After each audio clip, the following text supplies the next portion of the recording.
et bienvenue sur Rubber & Steel, la chaîne pour tout savoir sur les montres. Aujourd'hui c'est à nouveau le moment de la vidéo des actualités horlogères de ce mois-ci. Et je dis juste Audemars Piguet, Patek Philippe, Girard Perregaux.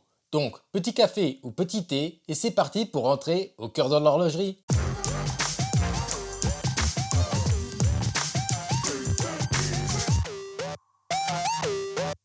Avant de commencer, si ce genre de vidéo vous plaît, ce serait sympa de laisser un petit pouce bleu et un abonnement et d'activer la cloche pour ne pas rater les prochaines vidéos de la chaîne.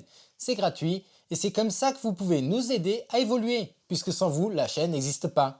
Et on espère qu'avec votre aide, on puisse arriver aux 2500 abonnés pour Noël, ce qui serait notre petit cadeau à nous. Donc merci à tous ceux qui s'abonnent. Dans un premier temps, je vais vous parler des montres classiques qui sont sorties ce mois-ci. La première belle sortie se passe du côté de chez Longines avec leur nouveau Record Héritage qui est un magnifique chronographe avec une touche vintage.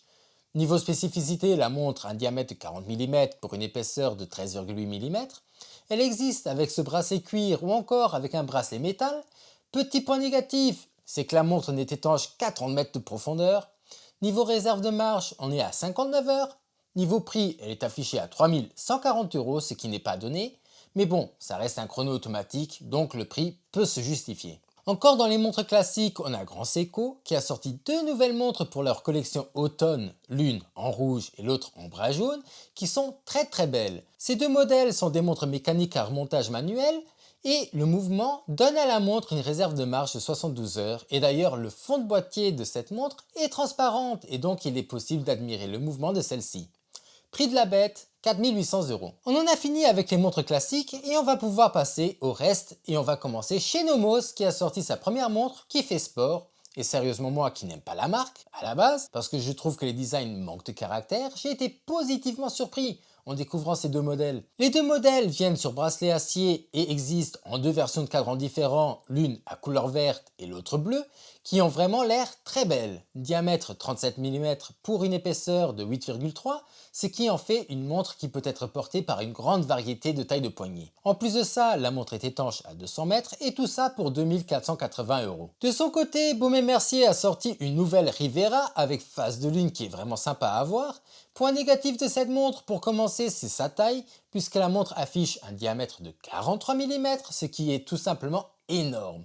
Pour le reste, la montre a toujours le mouvement automatique qui lui offre 120 heures de réserve de marche et elle est étanche à 100 mètres de profondeur. Et à côté de cette version à cadran noir et bracelet en caoutchouc, il y a aussi la version à cadran bleu et bracelet en acier. Mais je préfère la version cadran noir personnellement. Prix de ces pièces, 5050 € pour la version noire et 5200 € pour la version bleue. Donc quand même un sacré budget et pour moi ça ne les vaut clairement pas. Certina de son côté a sorti sa DS Plus qui est tout à fait intéressante où on va venir choisir son mouvement avec le cadran soit noir, soit blanc, soit bleu et ensuite on va pouvoir y mettre un boîtier de notre choix et aussi le bracelet que l'on veut.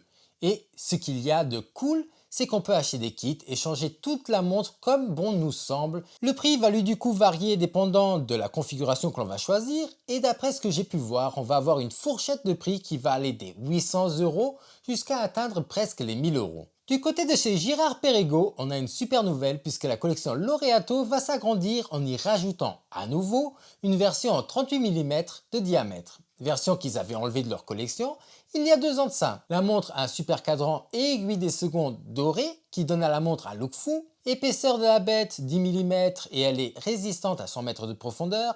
À l'arrière, on peut apercevoir son magnifique mouvement avec la masse oscillante qui va être en or 18 carats. Du côté de ce mouvement, c'est naturellement un mouvement maison à ce prix et il offre à la montre une réserve de marche de 48 heures. Prix pour ce modèle 15 000 € et je les trouve entièrement justifiés quand on sait la qualité que la marque offre. Deux petites annonces maintenant avec Steinhart qui a sorti une nouvelle montre qui pour une fois a un design qui n'a pas l'air d'être un hommage quelconque et ça c'est un bon point même si le design ne plaira pas à tous. Prix 860 €. Deuxième petite annonce, c'est Piaget qui a repensé sa Polo Date, mais je ne vois pas énormément de changements. Malgré ça, ça reste une magnifique montre qui me fait un peu penser à une Aquanaut de chez Patek. Prix de la pièce, 11 900 €. Annonce maintenant très inattendue de chez Audemars Piguet qui sont devenus fous et qui ont sorti des Royal Oak entièrement sertis de diamants de toutes les couleurs. 41 mm de diamètre pour 11,6 d'épaisseur et toutes les couleurs possibles et imaginables. Le prix de ces montres sont naturellement sur demande, donc je ne pourrai pas vous les préciser dans cette vidéo. Finissons maintenant en beauté du côté de chez Patek avec plein de nouvelles sorties dans la gamme des Nautilus. Premièrement, on va avoir enfin un remplaçant à la 5711, qui est donc la 5811, mais malheureusement elle ne sortira pas en acier, mais seulement en or blanc, ce qui va drôlement impacter le prix de cette magnifique pièce, prix qui n'est d'ailleurs pas affiché sur le site de la marque. La montre a un diamètre de 41 mm pour seulement 8,1 d'épaisseur et elle est étanche à 120 mètres de profondeur. La prochaine Nautilus est personnellement ma préférée et c'est cette 5712-1R en or rose et cadran chocolat. Réserve de marche entre 10 et 11 heures et phase de lune à 6 heures et une petite seconde qui se trouve juste à droite de cette phase de lune. Pour moi, cette montre est simplement une montre de rêve et doit aussi coûter un bras ou deux. Mais quand même, qu'est-ce qu'elle est belle! Sinon, il y a aussi une Nautilus pour femmes qui est sortie de diamant et qui devrait beaucoup plaire à ces dames puisque je trouve que la montre est très chic et harmonieuse. Voilà, on en a fini avec cette vidéo des actualités horlogères de ce mois d'octobre. Si la vidéo vous a plu, n'oubliez pas de la liker, commenter, partager et de vous abonner si ce n'est pas encore fait. Et sur ce, je vous dis à la semaine prochaine pour une nouvelle vidéo. Au revoir.